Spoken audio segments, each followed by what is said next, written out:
Thank you all for joining us. And we waited for Trish. Hi, Trish.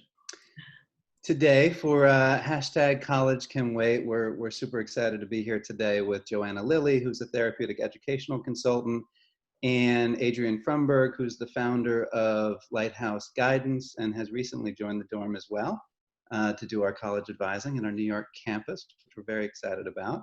From the dorm side, we have Sarah Harte, who's our Washington, D.C. director, and Dr. Amanda Fialk, who's my partner and our chief of clinical. Just real quick, as far as housekeeping, we'll be doing about a 35 to 40-minute PowerPoint presentation. If any questions come up during the presentation, please go ahead and use the chat box. We'll then be going to a Q&A, and we should certainly have time to finish up all questions. If we don't, we'll be following up with an email with a copy of this PowerPoint presentation and all of our details. So certainly encourage you to keep the conversation going if any questions, of course, are not addressed. So sit back, relax, enjoy the presentation. And Sarah, if I can ask you to cue it up, and Adrian, I'll turn it over to you to get us started. Thank you so much, John. And as you mentioned, I'm really excited to be joining the dorm and working with college advisement with the team there. So thanks again for that introduction. So today's topic is really of critical importance for professionals and students. So as everyone is well aware, the COVID-19 pandemic has impacted millions of people around the world, including 14 million college students across the country who are hoping to attend college this past summer and fall. So for college students, the college experience is so much more than simply the academic life and the progress towards getting their degree. So there's so many aspects that are and have been challenging, which include living on campus.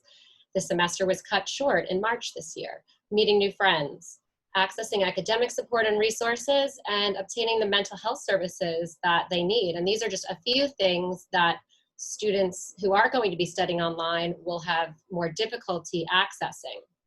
Parents and students have to think carefully about next steps and whether heading to college this fall really makes sense for them. There's so much uncertainty about what's to come.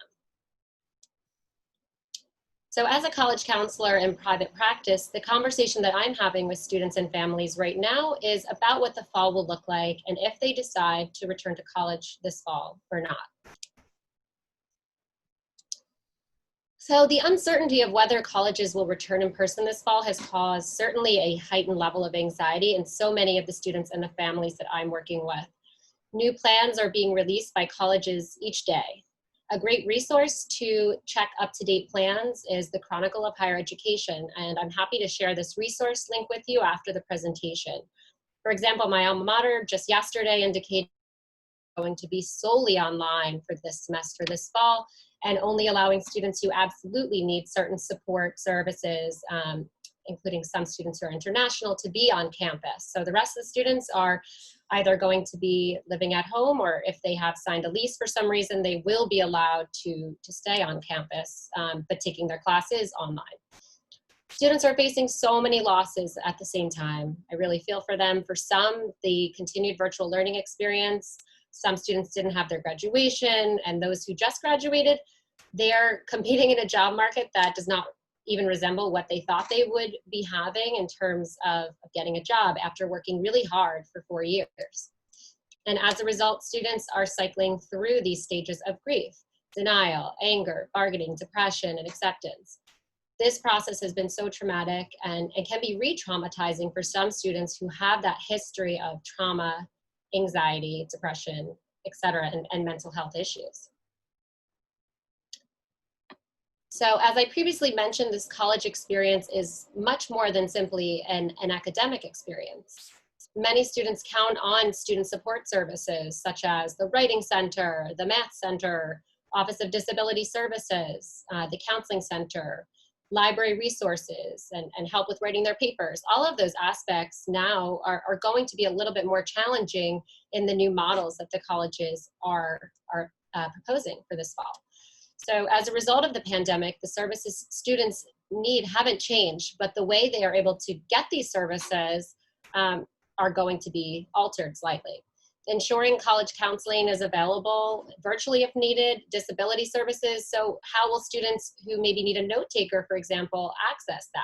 That's a really important question to check in with the Disability Services Office about. It's really important, again, with the students I'm working with right now. We are in the process of making those inquiries, making those phone calls, sending those emails, because to me, it's the most important thing to have those services set up before the semester starts. So it's a little bit more anxiety provoking if they're going and saying, oh, well, I hope I can get the services I need. Rather, in my opinion, it's important to really make that plan, bring the family in on the plan, so we're all really on the same page. So if services are not going to be implemented, if college will be online, students need to make an alternative plan to ensure they are set up for success. So encouraging students to be their own self-advocate now is more important than ever. In addition, checking in with organizations like diversity groups, LGBTQ groups, religious groups on campus. Will these groups even be running if there's a blended learning model? Will their meetings be on Zoom if on-campus meetings are not possible? So cultivating a sense of community and support will be so helpful to students who are feeling stressed, anxious, depressed. Finding out the answers to these questions prior to the start of the semester can help students feel most prepared and manage their expectations and anxiety. So when thinking about the fall college experience, students and families need to prepare themselves for a very different experience. Will the students' classes be held in person, solely online, or in a blended hybrid format? Will the classes be synchronous? I know this is a word that's been popping up a lot, synchronous versus asynchronous learning. So synchronous learning is meeting at a set class time each week, whereas the asynchronous model means that the professor will provide the materials, the lectures, the tests and assignments that can be accessed anytime, and students will have to connect, typically say once or twice a week, and enter in some answers on a discussion board. I found that, at least this summer with students I've been working with, that asynchronous learning can be pretty challenging for students who have executive functioning challenges and anxiety. It's a little bit more difficult to not know exactly when they should be logging in and what they should be doing. So that's definitely something to think about when enrolling for classes for this fall.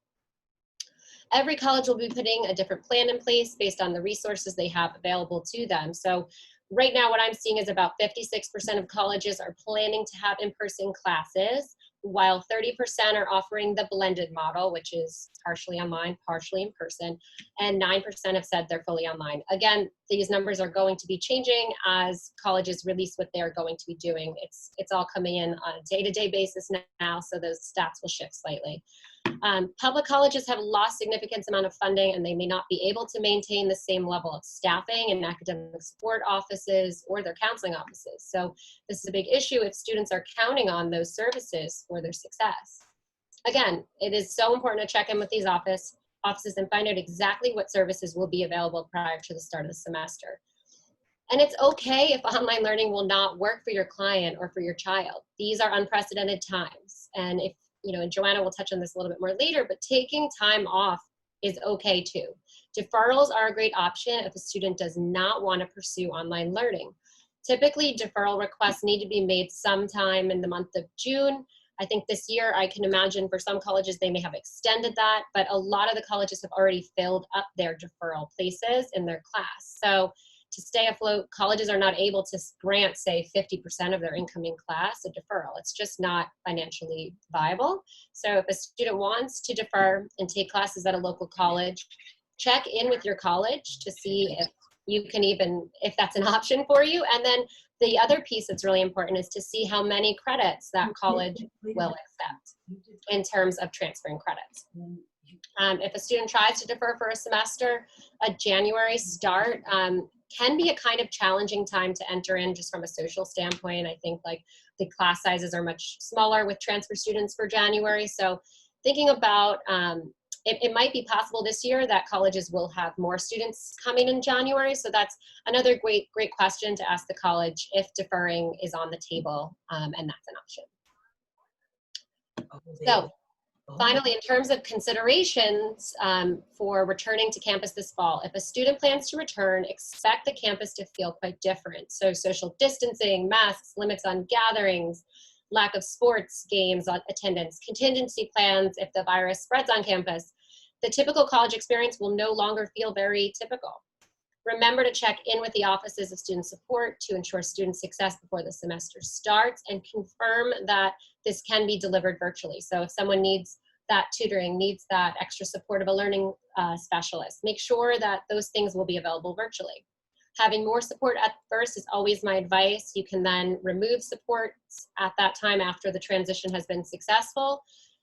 So if a student needs their mental health services, it's likely that on-campus mental health services will be limited. I know that telehealth, there are certain laws in place depending on what state the student would be in.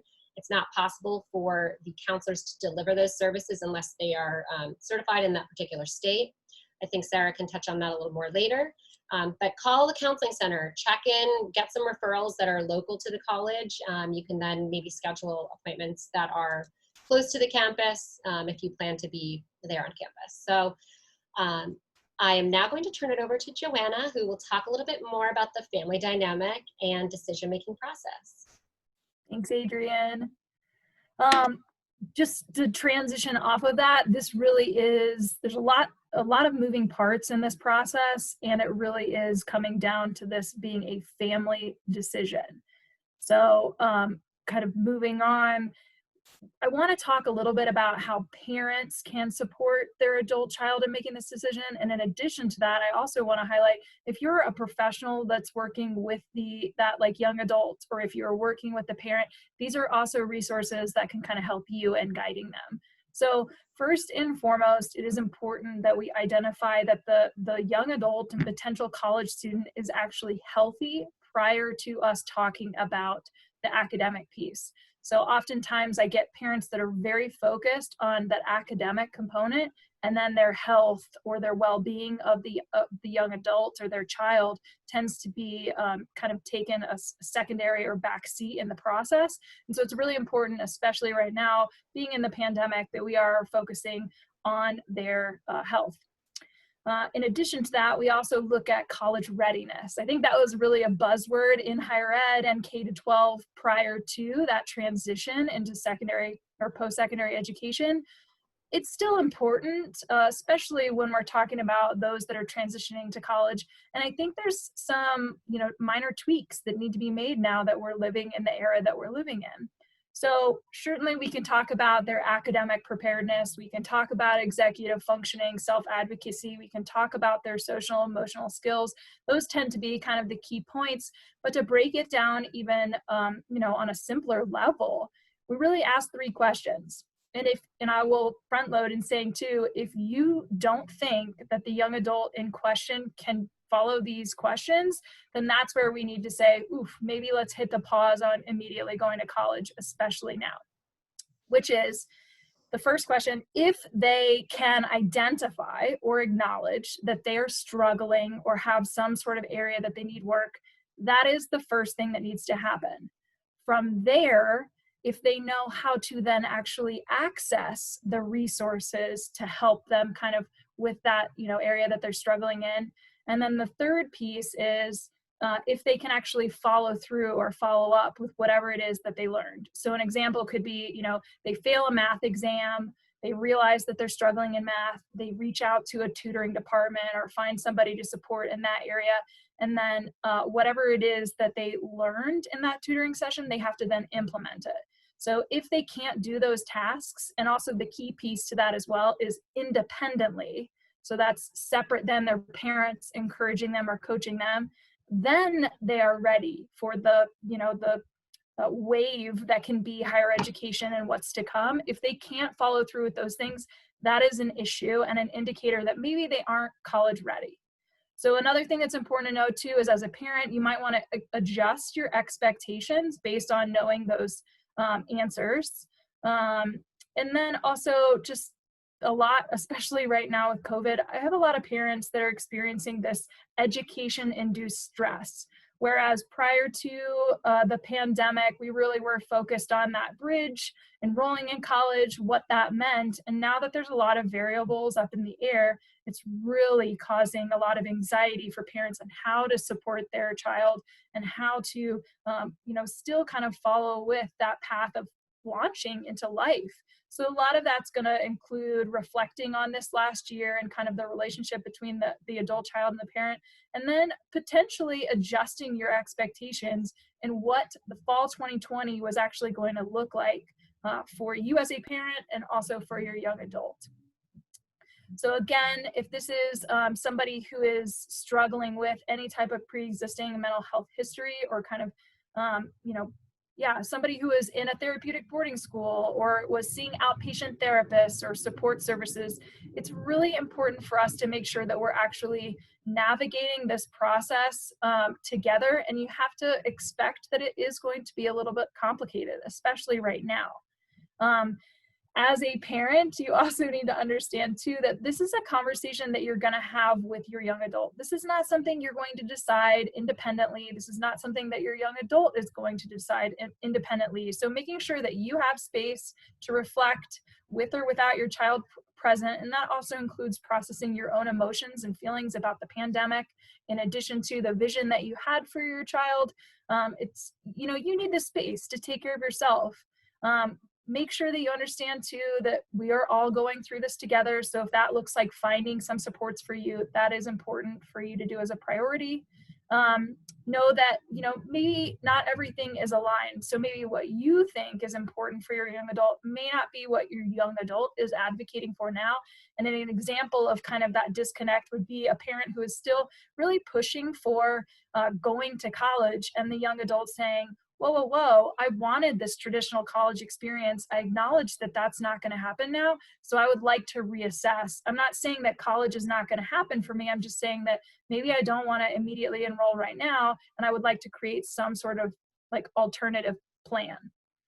So in thinking of that, I think it's really important, I kind of hit on this, it is really important for you as a parent to then take care of yourself. And that can look like seeking your own therapist, finding parent support groups, especially those that are transitioning to college right now, going on a vacation, finding your own hobby, like all of those things to really help you understand that this is a new era for all of us. And especially for you as a parent, you may be a parent of a college student soon, but it may not look how you thought it was originally going to be.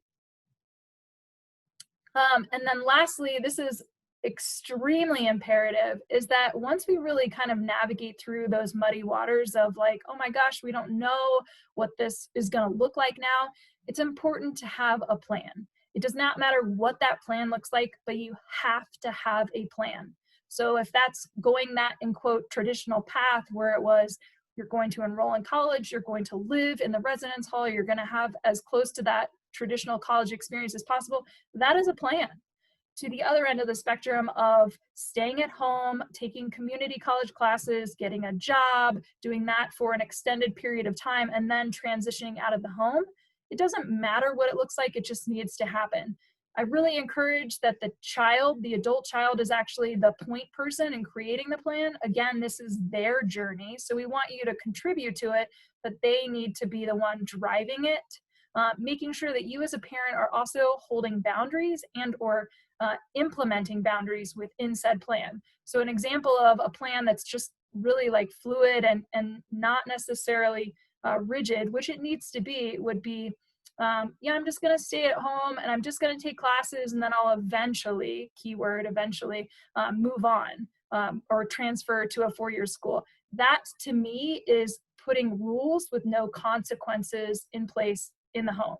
For you as a parent, you now have an 18-year-old living at home, which means that realistically, them living with you is a gift. And so if they are taking advantage of that, that's where it can kind of slip into this failure to thrive or failure to launch situation where the young adult actually never left the home. So again, going back to that, creating the plan, if they're going to stay at the house, if they're going to stay at your house, if they're creating a plan, just make sure that there is a timeline for when they need to leave, and you stick to that for your sanity and for their own. And lastly, if they are not motivated whatsoever to create a plan, they're paralyzed with fear and anxiety and just disappointment with how everything has played out in terms of wrapping up their senior year in high school or just their college semester if they're a current student, and then what the fall was supposed to look like, that to me is a major red flag that they aren't ready to go to college, especially without supports. And it might be important for you to look at potentially some sort of therapeutic support program or option for them to then insert themselves to launch out of your home.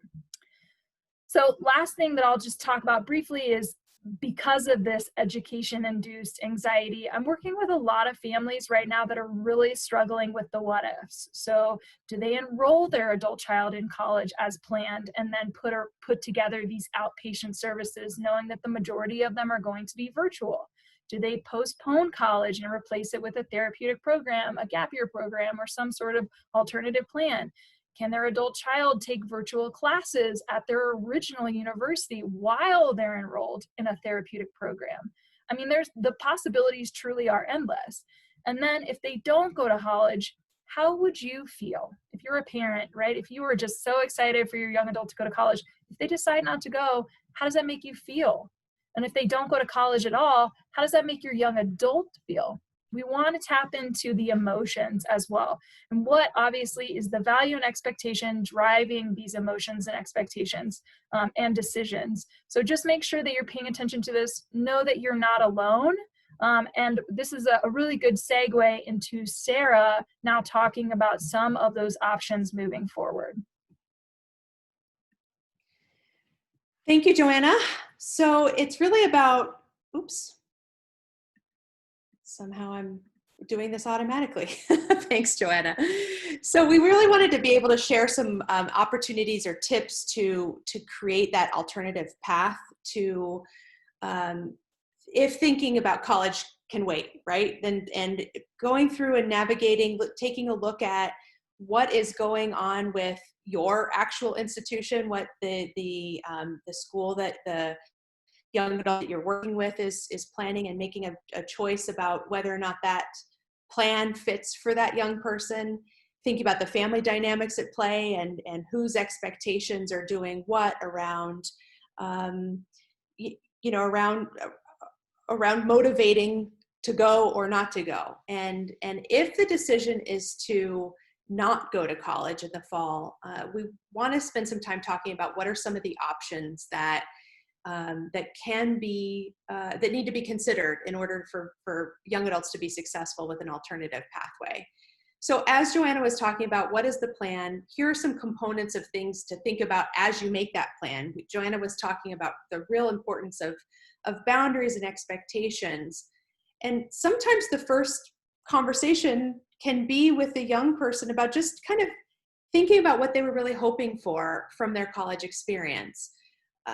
Sometimes they don't know, but when they do, and when they can verbalize, I'm so disappointed about not being able to go to college in the fall because I was just so much looking forward to getting out of the house or living in a different city or making new friends or finding my people. Maybe that's really about kind of the social connection or the autonomy. Or some students are really, really excited about being able to study exactly what it is that they're wanting to study for the first time. Maybe in high school they had to take some classes that they weren't as interested in. We all know that's going to happen in college too, but they do have the opportunity to work with more specialized faculty and the opportunity to study what it is that they're looking forward to doing in their professional life. So if a student is able to verbalize what it is that they're losing out by not going to college, there's an opportunity to build that into whatever the alternative pathway plan could be. It also should include things that they're hoping to accomplish, putting some goals in place, and having some clear communication while you're making that plan with the young person and the family. Different students have different needs as well. So thinking about, the level of structure versus unstructured programming. I think what Joanna was saying that's so important about, saying, oh, I'll eventually get to A, B, or C. Well, let's think about what are the pieces, what's the actual path towards eventually? What's the timeline with eventually? And in those kind of cases, we might need to be more structured. Over the next 3 months, we're going to accomplish, these 3 goals. Or in September, you need to be able to find a job. If not by the 1st of October, we need to have a backup plan in place. And what are the parameters and accountability that parents and other supporters can have in place to set the student up for success? Because actually that accountability can really support success. Doesn't have to be a threat or something that can cause anxiety, but really about just being clear, that clear communication. We also really recognize, especially when working with people who have mental health challenges, learning differences, other kinds of struggles in their life, that it's really important to do step-by-step development, to really understand that it actually takes time to develop the skills that young people need to be the driver of their own life, to be able to navigate independent adulthood is actually more complicated than sometimes we think it is, and we can set students up for failure if we're asking them to do things that they haven't yet had the opportunity to develop. So we really want to build in the chance for young people to do some meal prep, to think about how are they doing laundry, how do they manage their sleep-wake routines now, and what would be some things that would be something that they would be good at versus something that they might struggle with these adulting skills. Have they had the real chance to practice making social connections more independently? I work with a lot of college students who describe being in the same community and maybe even in the same school from K through 12. So their friends are friends that they made when they were 5 or 6 or 7 years old. And to be able to make a friend when they're 5 or 6 or 7 is really different than when you're 17, 18, 19. So what is the opportunity that they have to develop those skills of making new friends? And, what often happens is that because we want to set our students up for support, and because people are sometimes overscheduled and have a lot going on, they really haven't had the chance to do these things in high school. If they're on a sports team and practices every night after school, and then they need to do a couple hours of homework, then it would make sense for parents to be doing laundry and meal prep. But that means that they just didn't have the chance to do it. So in some ways, it can be helpful to create some space or some opportunity for young people to practice these skills by creating some space from parents so that they can practice it independently during this alternative plan for the semester or the year, so that they can have some space to have some successes and find out what's a challenge for them. It's really important, like I've been talking about, to really think about what is the specific student's needs. And so there are some broad strokes guidance about the developmental needs of young adulthood.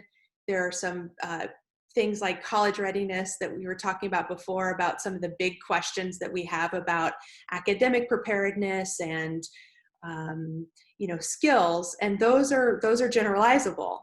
But we really want to make sure that we're thinking about that exact young adult when we're thinking about what is their plan for the year if they're choosing not to go to college or college is not the right fit for them right now. So there are lots of options available for students and young adults. We can think about non-matriculated classes. Perhaps there's a community college or other learning environments that students could take some classes in.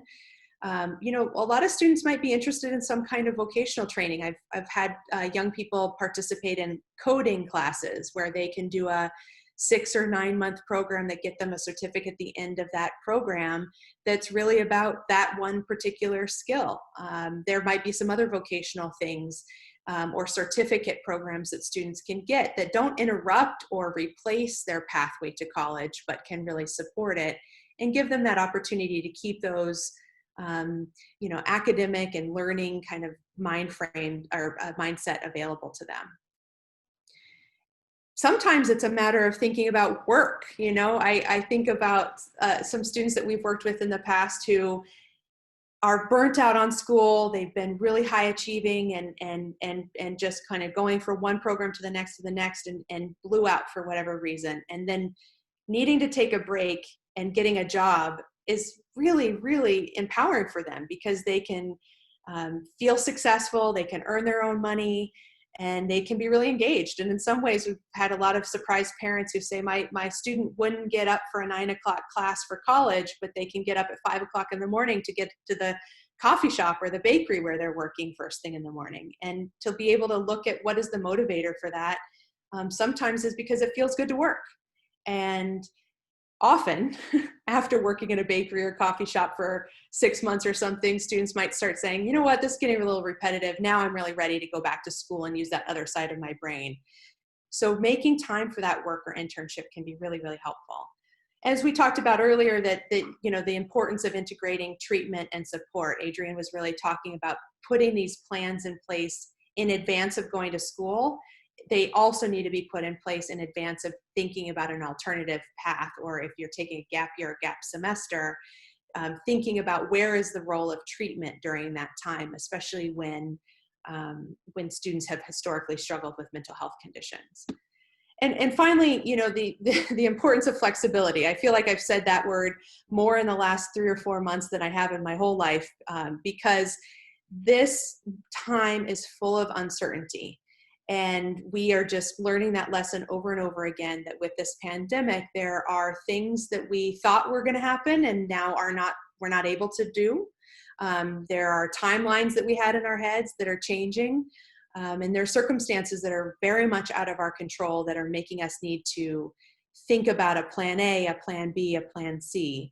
And so really being able to practice the skill of flexibility is, I think, a gift that we're learning that and having to be put through some boot camp around that over the last couple of months. I've talked with a lot of young people about how this pandemic has really taught us things that we didn't even know we needed to learn. But once we're on the other side of it, we might be able to look back and be grateful for some of the skills that we've grown over the last few months and upcoming months as we navigate this really uncertain time. And flexibility is certainly one of those things.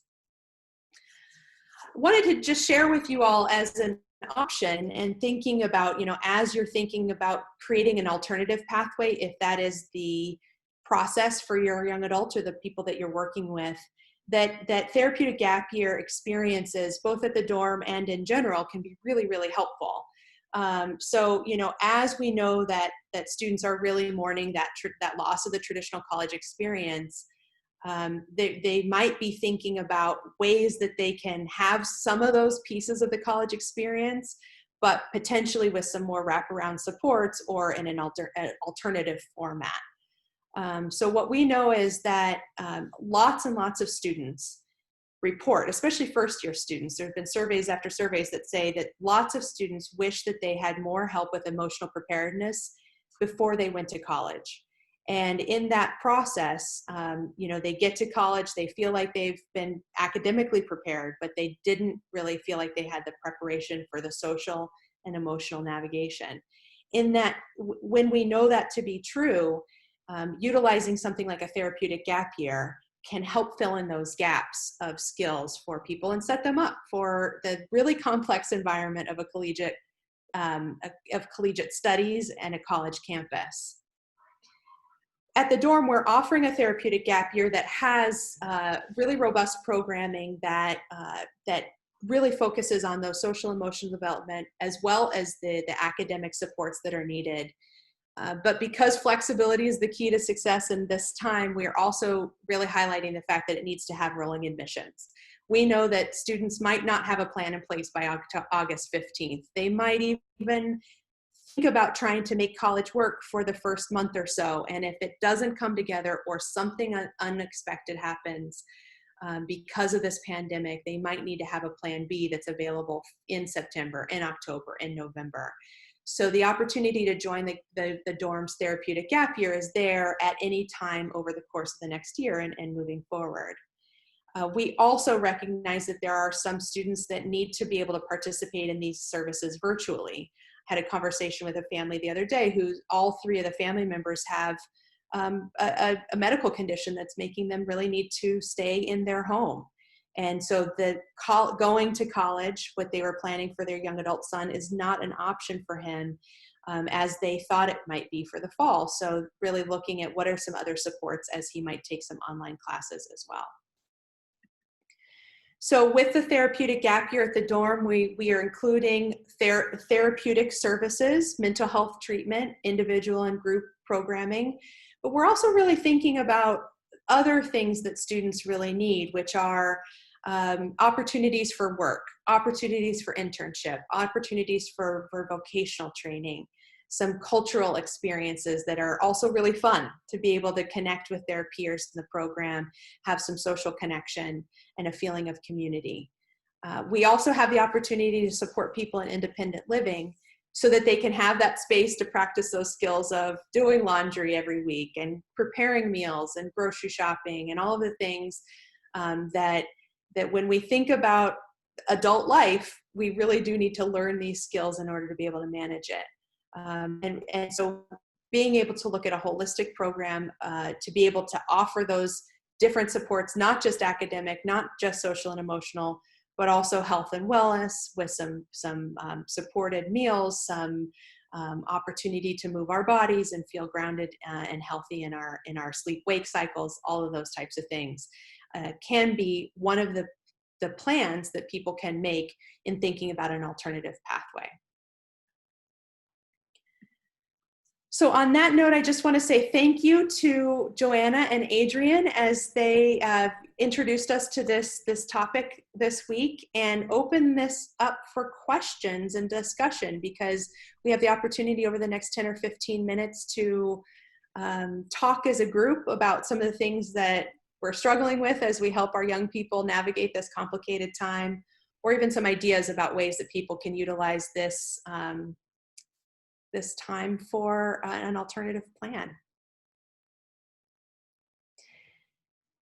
Does anybody have any questions or curiosities about some of the things that we've laid out or things that you're seeing with your young adults as you're navigating this? I was saying to Adrian and Joanna before that it's like every day there's news hot off the presses every morning about what schools are doing, what's happening. So we'd love to be able to hear from you all as to what your experiences are. I really like how, Adrian talked about 56% of colleges and universities are still in person or planning to be in person. That was actually a shocking statistic to me. I definitely would have, again, the evolution is changing, right? Tomorrow that percentage could drop significantly, but I would have figured that it would have been much less. And that just kind of makes me think the financial motivation rather than the public health motivation for our young people in terms of higher education. I agree, Joanna. It's financially motivated for sure, because there are so many colleges that won't be able to withstand the lack of tuition, the lack of the housing component, the student services fees, all of those fees. I think that's the reason they're motivated, and they think that they'll be able to manage the protocols, the social distancing, but there's also the fact that there are so many professors that are really uncomfortable with being in close proximity to the students, and then their health is at risk as well. Actually, Joanna, the percentages came from the article we spoke about yesterday.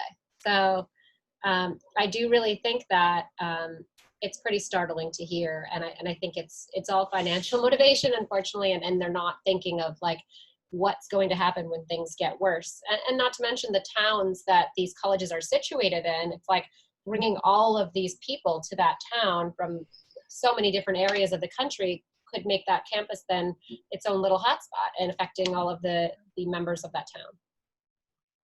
One thing that we've been seeing with, and Sarah and I spoke about this a little bit yesterday with some of our clients who are planning to go to colleges which are actually opening in person, is trying to figure out, with all of the sort of protective measures that these college campuses are taking and all the plans that are being released with wearing masks and 6 feet of separation and constant temperature checks and tracking people on cell phones and this and that, the amount of anxiety that these college students are feeling or will be feeling when they're on campus doesn't seem to really be conducive to actually being able to learn. When you're that anxious, what type of information are you actually processing from a learning perspective?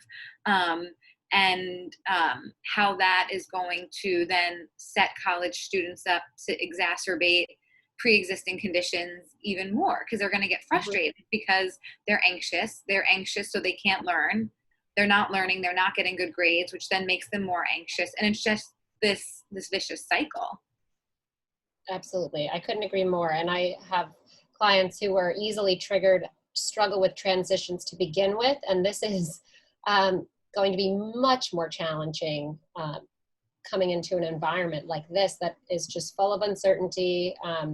They're not sure if they'll be able to make the entire 15-week semester on campus. But the funny thing is given the option, the students are, the large majority, even though my students are, many of them are anxious and have pre-existing mental health conditions, they are still saying they want to go. And I don't know where that's coming from. I think maybe it's because they had their senior year spring affected so profoundly that they are just attached to this fantasy that college is going to be this certain way. They'll still have their opportunity to have this sort of traditional experience, but it's not going to be that. So it's tough. And I think the parents are trying to be supportive and stick with what their adult child wants. But the question is really, is that best? And like you said, is it going to allow for the optimal learning to occur? I agree, Adrian. It's you know, there's kind of some fantasy or some like this is the path, so let's just keep at it, and some kind of wishful thinking about what that will be like. And I also think that universities are really making plans based on their own needs, of course, and that, you know, what their students are asking for, because a lot of students are asking to go back, but also thinking about the students who will be able to function potentially well, but, you know, the folks who are going to struggle are the ones that are going to be, that this is going to be an exacerbation of their struggle, and we need to help them think about alternative plans. Beryl, you asked a question, thank you so much, in the chat about, you know, some of the programming at the dorm related to the therapeutic gap year. And so, you know, the question was, are there vocational supports and help with finding work? And absolutely, everything. Well, so one of the missions is to create space to have some experiences, to have some success and failure, which doing that in the workplace is a wonderful place to learn and grow.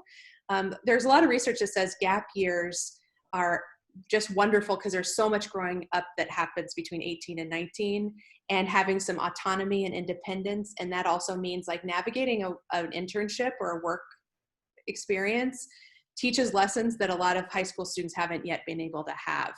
So we have a role at the dorm called the clinical coach, and the clinical coach's job is to really help the young people think about what are their goals, and those goals need to be doing something outside of the program. And so whether that be volunteer or internship or paid part-time work, we really do actively support students in identifying what their goals are and then helping them enact those goals. So thank you so much for asking that question.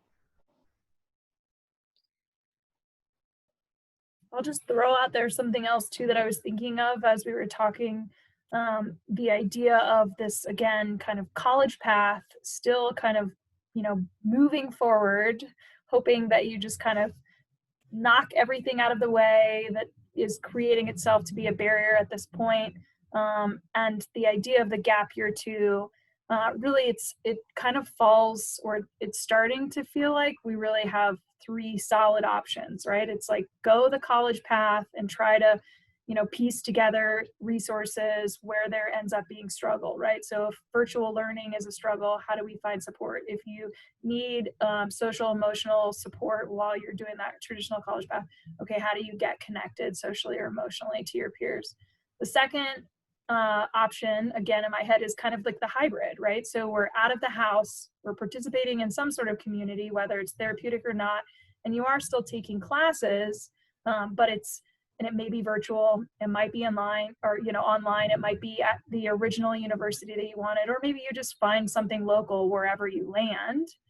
And then that's kind of obviously tailored to the individual needs for that young adult. And then the third, you know, kind of, again, these are, I'm only broadly saying there's three options, but the third is really this idea of stay at home and do all of these things, right? The virtual coursework or local coursework, as well as, you know, any type of outpatient services in the areas that struggle for me as a professional, I just want to highlight the importance of, if you are the parent or the professional that is supporting a parent in that third category, like, hey, we're financially making the decision for them to stay home, to take classes with us, where we will be responsible for, helping them.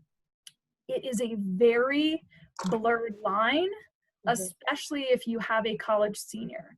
So living at home, and all of a sudden they're becoming this adult and doing these adult things, and where they thought they would have independence, and you as a parent are trying to actually honor that, it's really, really hard to step away as a parent and let your young adult fail or experience failure within your home, because nothing has physically changed.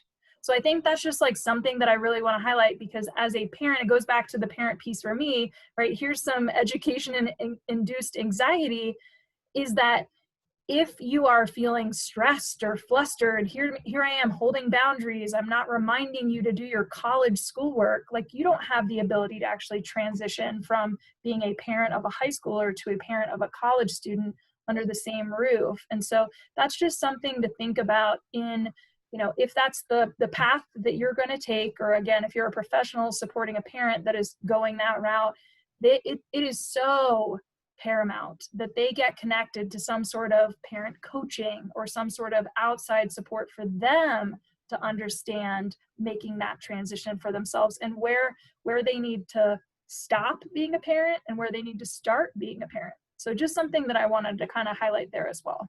Joanna, we when the world sort of went into, I shouldn't say the world, when we went into lockdown here in New York and DC, one of the things that we had to do is we had to take a look at our services, and we had to look at, where do we need to change our offerings? Where do we need to amplify certain services? And one key area that we picked out was that we need to increase the amount of parent coaching that we do. We always do parent coaching once a week with all of our clients, but knowing that many of our young adult clients were sheltering in place with their families after not living with their families while they were in college or while they were in treatment with us, we knew was going to create all sorts of floozy dynamics and, enmeshed boundaries in that system, because all of a sudden, it was really about coaching the parents to not make their kids breakfast every day, not be their alarm clock, not do their laundry. If they start doing all those things for their kids, which we have been trying to help their kids learn to do for themselves, then all that they're doing is actually helping their kids to regress. And it's hard living with your young adult child and seeing that they're not getting up, seeing that they're not making breakfast or having a Red Bull for breakfast, and not stepping in and sort of doing the work for them. So parent coaching has been so key to the process right now. I could not agree more with that. It's like the difference between helping and enabling, right? Exactly. It's such a fine line. And again, if they're living under the same roof as you, it is that much more thin. I see a question came in from Lisa. Do you want to take that, Sarah? Absolutely. I think, the 4 to 6 month program for thinking about getting like a solid plan in place for the fall is a savvy choice. I think, I remember back to March when we were first adjusting to this pandemic, and we were thinking like, okay, 6 weeks. And then now here we are 4 months or 5 months down the road, and we're still in it. So we don't know what this fall has to offer when it comes to the development of treatments and vaccines and stabilization. Likely we're going to continue in this plan for at least through January. So that being said, creating kind of a semester by semester plan is a good choice. The therapeutic gap year at the dorm can be utilized for whatever period of time is needed for the student. So along with rolling admissions, it doesn't need to be a full year commitment. There's an opportunity to come in for a couple of months, maybe 3 months for the fall semester, and then go back to school in January, wherever that might be, or continue on past January if it doesn't feel safe to go back to school in the spring semester. So it's a really important point. I think, it's been interesting to see how college folks are thinking about January start, because historically January starts have been really tough for college students because they just don't have a cohort to start with. So it's really hard to make friends. It's really hard to feel like they're navigating the university well, because they've missed out on that first 4 or 6 weeks that a lot of other people had in August and September to get used to college. But I'm actually really curious to see in January of this coming year, maybe there will be a cohort that starts in January. Problem is that some schools aren't allowing for that. So, that's where it's really about, in one way, schools are kind of kicking the can down the road. I just saw one school here in DC put out their statement today about what they're going to do in the fall. And they said, we're going to reduce tuition because it's going to be mostly virtual for the fall semester. We're going to figure out the spring semester later. Like, they were basically like one semester at a time. So I think that's an okay strategy at this point, because, it's the reality we live in right now. So thanks for asking that question, Lisa. I think in general too, just like the programs, right, have either popped up or made adjustments in terms of their length of stay and the services that they provide. So I think that, there are programs that are saying, come to us and we'll take it 1 month at a time. I mean, it's just the world that we live in right now, whereas that program may have been more rigid in the past and saying, you come to us, it's for sure a 6-month program, if not longer. And now we're all being forced to be flexible. So lots of changes.